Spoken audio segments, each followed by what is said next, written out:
안녕하십니까. 신인균의 군사TV 디펜스 브리핑입니다. 자, 오늘도 역시 전세계 각종 군사 안보, 국방, 무기 관련한 소식 중에 중요한 소식 간추려서 브리핑 해드리겠습니다.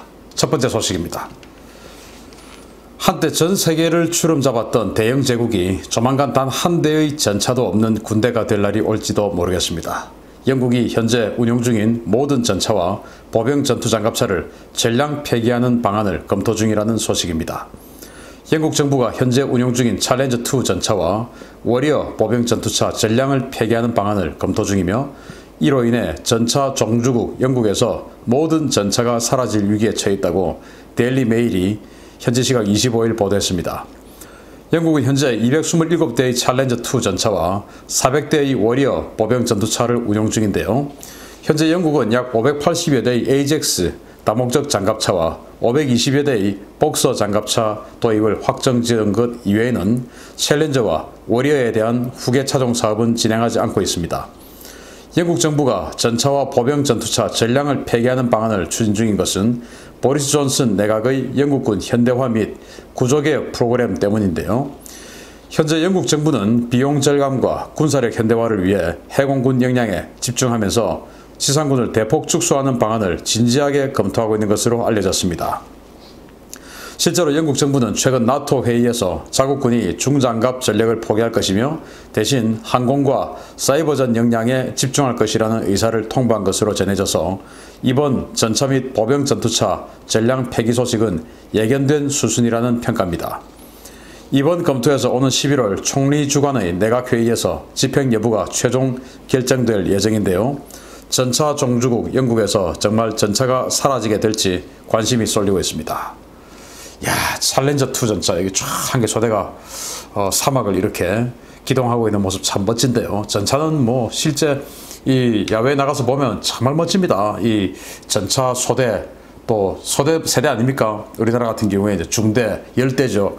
열대의 전차가 훈련장에서 일렬로 쫙 달려오는 모습 보면, 야, 이렇게 멋있을 수가 없는 게 전차고, 그리고 뭐 승진 훈련장이나 이런 데 가서 이 전차 대대 하나가 쫙 이렇게 집결하고 있는 모습 보면, 야, 뭐 천지사방이 다 전차예요. 한 30대 전차가 탁 있으면, 야, 적들이 이 모습에 막바닥 치면 과연 어떤 생각이 들까? 정말 오금이 저절로 저리겠다. 저절로 그냥 항복하고 싶겠다 라는 생각이 드는 게 바로 전차 부대인데, 바로 이제 지상군의 왕자 아닙니까?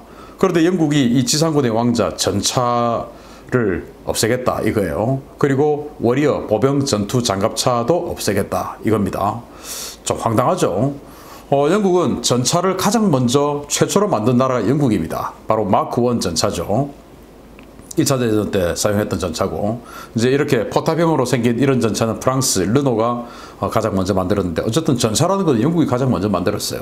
그런 영국이 이제 여러가지 경제 문제 이런 것들로 인해서 도저히 전차를 운용할 여유가 없는 것이죠. 사실은 핑계 아니겠습니까?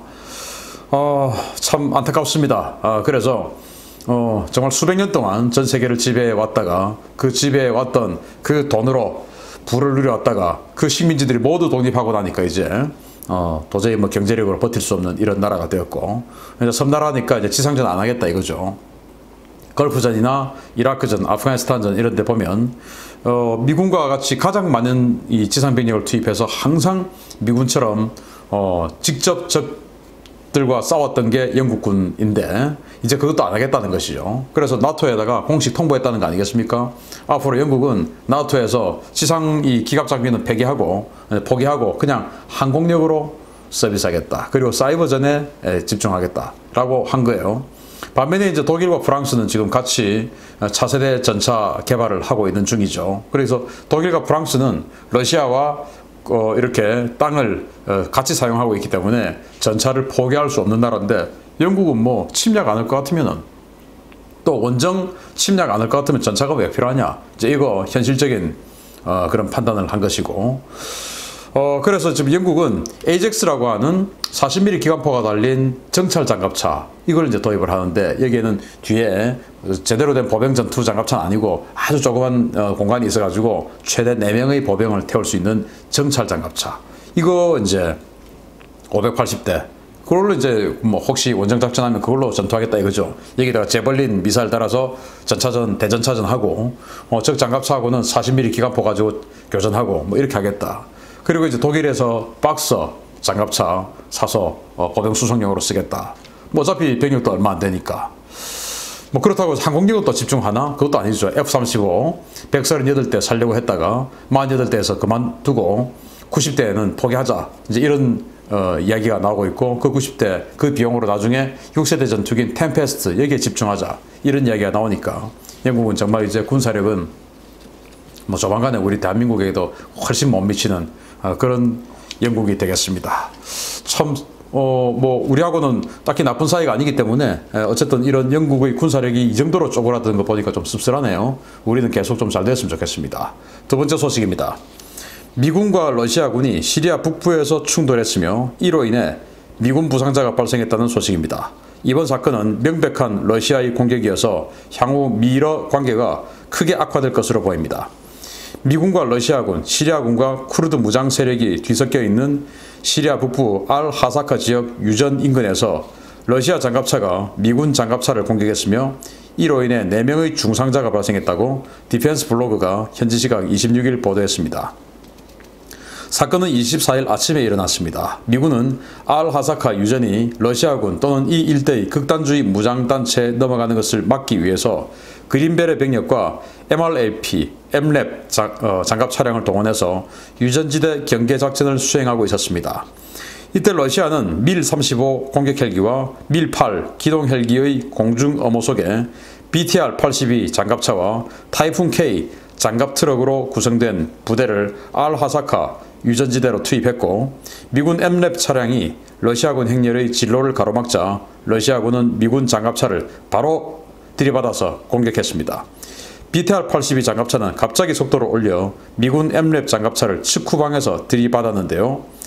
예상치 못했던 갑작스러운 공격으로 인해 MLAP에 탑승하고 있던 미군 그린베레 대원 4명이 중상을 입고 구송됐습니다. 미군은 이번 사건을 러시아의 의도적인 공격 행위로 보고 사건을 조사하고 있는데요. 이번 사건이 러시아 정부에 의해 지시된 의도적인 도발로 확인될 경우에 미국은 러시아에 대한 추가 제재와 보복 조치에 나설 것으로 예상되어 양국 관계가 더 얼어붙을 것으로 보입니다. 이야, 크리스마스 때 미군 순찰하고 러시아 순찰병들이 만나가지고 격투해가지고 러시아 완전히 아작나고 뭐 이런 식으로 계속 이제 한 3번 연속이 됐죠. 아마 러시아가 칼을 가른 것 같습니다. 이 알-하사카 지역은 시리아 영토 내에는 유전지대예요. 그런데 이제 러시아가 이 유전을 먹으려고 하죠. 먹으면 어떻게 먹냐? 이제 자기네들이 보호권력으로 넣어서 보호비를 받는 거죠. 그렇게 해서 자기네들 국영 석유회사가 이 유전을 개발하고 여기에서 이제 시리아에 조금 이른바 세를 좀 내주고, 그리고 이 이익의 대부분을 이제 푸틴이 먹는 거죠. 뭐 이렇게 하려고 지금 군대를 동원하고 이제 이런 건데, 그래서는 안 되겠다. 또 그리고 이제 여기에 있는 이 반군 무장단체들 이런 데로 또 넘어가서 그들의 자금원이 돼서는 안 되겠다. 뭐 이런 생각을 했겠죠. 그래서 미국이 여기를 그냥 시리아가 가지고 있게끔 그냥 현상 유지하게끔 보호를 해주고 있었던 겁니다.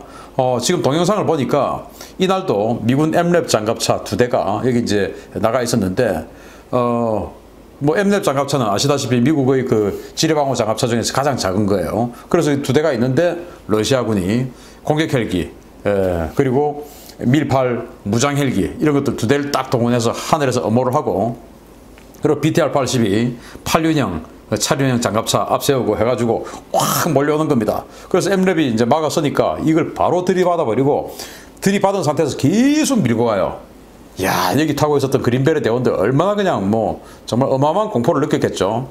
아주 오랫동안 계속 밀고 나가고 이제 결국은 진행을 하고, 나머지 MLAP 하나는 계속 이제 그걸 따라가고, 또 뒤에 타이푼 K 이런 뭐 험비 같은 그런 장갑차예요. 이게 계속 이제 또 역시 다른 MLAP 하나를 또 쫓아가고 이런 상황이 벌어졌는데, 아마 이 미국 장갑차는 뭐 굉장히 큰 어떤 공포에 휩싸였지 않을까 생각이 되고, 이 장갑차 내에 타고 있던 MLAP 타고 있던 이 그린베레 4명은 완전히 지금 뭐 중상을 입었다고 하는데, 비건 미 국무부 부장관이 모스크바로 갔답니다.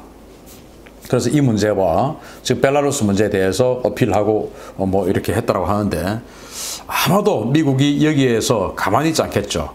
비건이 국무부 차원에서 하는 외교적인 문제와 별개로 아마 미군 입장에서는 분명히 보복을 할 텐데 직접적인 보복을 할지 아니면은 다른 무장단체를 사주해서 다른 어떤 보복을 할지 아니면 이 자리에서 보복을 할지 아니면 다른 곳에서 뭔가 바로 저 공격에 대한 보복이야 라고 느낄 수 있게끔 다른 곳에서 보복을 할지는 알 수 없으나 미군은 반드시 보복할 겁니다. 그러지 않으면 이런 일이 또 제발 계속 이어지겠죠.